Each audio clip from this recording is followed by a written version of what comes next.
जय श्रीकृष्ण मंडळी. आज मी आलोय महिमापूर या गावामध्ये यादवकालीन आणि एवढं श्रेष्ठ पद्धतीने तयार केलेलं विहीर खरं म्हणजे पाहण्यायोग्य आहे. आणि हे महिमापूर आपल्या दर्यापूर तालुक्यामध्ये येतं.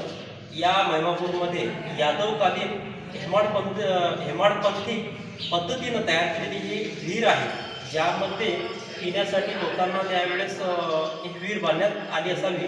मात्र ही एवढी पाहण्यायोग्य आहे की आजही 700 वर्ष पूर्ण झालेले आहे, तरीसुद्धा ही विहीर यामध्ये लागलेला दगड एवढं चांगल्या पद्धतीने अजूनही उभा आहे की पाहताना एक हेवा यावं. कारण आज आपण बांधलेल्या विहिरी, जंगलं आणि त्याशिवाय आपले बंगले हे जास्तीत जास्त 100-150 वर्ष चालतील. मात्र ही विहीरला आज 700 वर्ष झालेली आहे आणि इथून पुन्हा 1000 वर्ष अशाच चांगल्या पद्धतीने राहू शकतं. अशा पद्धतीची विहीर खरोखर पाहण्यायोग्य आहे.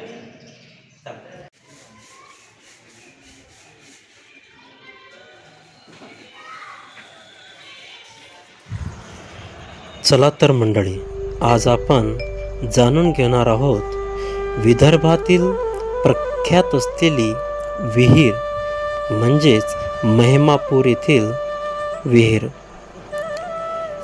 अमरावती जिल्ह्यातील दर्यापूर तालुक्यामध्ये असलेला महिमापूर येथे सुप्रसिद्ध प्रख्यात अशी स्थापत्य शैलीचा नमुना असलेली विहीर आहे.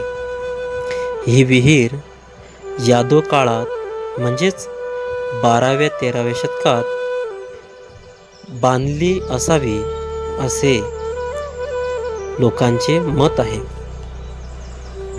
विहिरीत बांधलेला खरब दगड वराडात कुठेही आढळत नाही. तो मध्य प्रदेशातून आणला असावा असे विद्वानांचे मत आहे. तसेच गाविलगड या किल्ल्यामध्ये सुद्धा आपल्याला हा खरब दगड दिसून येतो.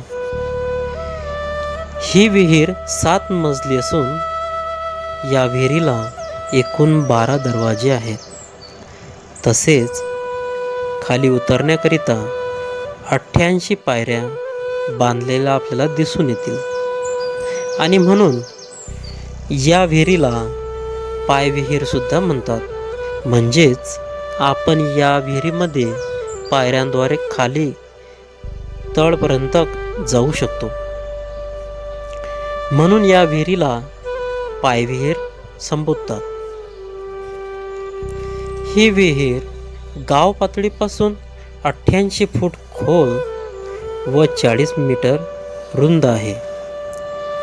या विहिरी संदर्भात खूप काही रहस्य दडलेले आहेत असे सांगतात.